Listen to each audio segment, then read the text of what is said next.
Just want to let you lot know that if you're watching this clip on the Fozcast YouTube channel, the full episode is now available to watch exclusively on Spotify, and it's free. Come on. I want to talk about that goalie trio, that Burnley goalie trio, famous goalie trio, 3 proper goalies. Yeah. How mad is that, right? Isn't it? It's even extended to that, really. I think I think it's 5. Anders Lindegaard played for sure, of course, Man United Champions League, and then Adam Ledgkins played loads of games, Derby, Birmingham, so it's like 5 of us walking out every day, like proper goalies. Joe Hart, what's the dynamic? What's the dynamic there like then? What is, because you talked in the past, Ben, about number one maybe going first in drills and stuff. So what happens? Yeah, it's just like that. The goalie that plays on Saturday. You have a pecking order. A little bit, but not kind of set in stone kind of thing. I just remember it being like. We'd always do like shooting from outside the box with quite a lot of serving, and the standard was unbelievable. like because there's no younger lads maybe dollying it to you or like hitting a slow one wide or slow one over the bar. There's all like the ages of us must have been like, I was the youngest at maybe 26, maybe 25, and then it was like 29, 30, 31, 34. Do you know what I mean? Like it was proper goalies. Like, but like standard of just training itself was like top draw, to be fair. And then like you come to a weekend, I'll see one of us, one of the only ones playing, and it was a mad time. I think everyone in the training ground, outside the training ground, was like, well, it can't last forever. Do you know what I mean? Like there'll be an evolution in the summer, and people will come and go, but it's just a mad time. I'm going to put it out there that might be the best 3 goalkeepers, like proper first team goalkeeper at a club, maybe ever. Oh, genuinely, can't be far. No, I'm not joking. Yeah. I'm not joking. I've trained with Joe Hart. I've seen him. He's like unbelievable trainer, by the way, and ridiculous. a goalie. He's ridiculous, isn't he? He came to Burnley for 6 months when I think 2 years in the end, but he came after I'd done my shoulder. Yeah, and I'd done my shoulder, and I hadn't heard he was coming in.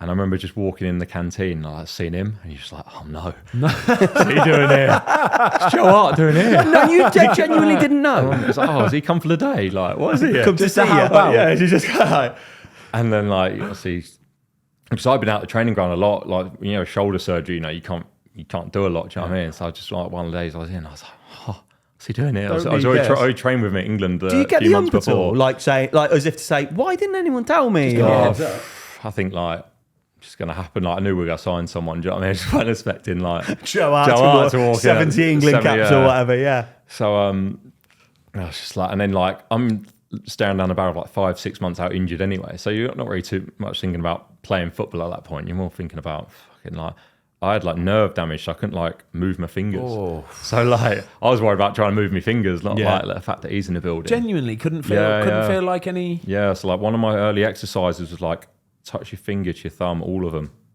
Like that's a mad worry, basic, that mate. Like, proper, yeah.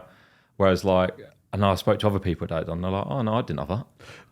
Was that like, because when you like go for an op and stuff, I did my collarbone a few years ago, and they said there's a potential of that white, but that you kind of got the impression they have to say that to everybody. Was there a point with that injury where you thought, or there was a consultation where it was like you might not get it back, or? They never told me. I don't know. You do worry about that sort of thing. Obviously, when you've taken that many steps back, obviously going out playing, just been at the World Cup, played European qualifier, and all of a sudden you can't like squeeze your hand, or you can't like, you got no feeling. You're all pins and needles in your arm. So yeah, I think anyone's head. I think it's like, you go for surgery, whatever the surgery is, before you shut your eyes, you're thinking, I hope it's all right when I wake up. Oh, I hope I wake up. Yeah. Is that the maddest thing? Is general anaesthetic the maddest thing in the world? Like, you always have a thought, like they're telling you, think of something happy, like think of something good, and you're just thinking, I hope I can walk after this. Something nice, basic, And I remember like obviously waking up from there, and then like I can't move my hand, I can't move my arm. Like my whole arm was just like immobile, and then obviously slowly it kind of. I can touch 2 fingers and 3 fingers, and then you play PlayStation and you can hold a cup of tea. It's like so slow. I remember you came out for a cross, came over somebody or something. No, I dropped one actually. Dropped one like on top of myself almost. And there's our centre half, James Tarkowski, and their striker just like banged into me basically, and then like. Just when that split second when it happens, obviously you don't know what you're injured, but you just know like I wasn't really in pain. It was kind of like a pins and needles like shot kind of feeling at the time. And then like I remember the physio coming on and like they're like whispering to each other, and you're like, oh no, like it's not good. Do you know what I mean? It's not good. And then obviously you go hospital and like drilling morphine into you, like because the pain's like through the roof. And then after you've had the maximum amounts, I was like on a warfield sort of morphine level, and then like away the stars. Then you don't and Tom Heaton at Burnley as well. What was he like? So again, I've trained with Tom, and he's probably the most technically gifted goalkeeper you'll ever train with, isn't he? I love training with him. A great person for me to, when I first signed for Burnley, not play, like obviously signed to Burnley, not go play. Tom's obviously been there loads of years, legend at the club. A great person to learn off, like day in, day out, attitude, commitment to training, how he trained, like the way he trained, what he looked at. And then on match day as well, I think his mindset would be one that, you know, probably influenced mine as well, because I thought he was top. I'd say he's quite similar to you as a person, to be fair. Like, and I'd describe him as a proper goalie. Yeah, he's a proper goalie. I'd say he's a bit more. He's a bit more mental than me. Like, is he really? When you say his name, it just makes me laugh because I just think of like things I've seen. Like, so say you'd be doing like an 11v11 and like Mandy just stops it. Like, so he's chatting to like the back four or the middle two or the wide man or something, right? So I'll be in the goal at the other end, and obviously you don't really speak to the goalie.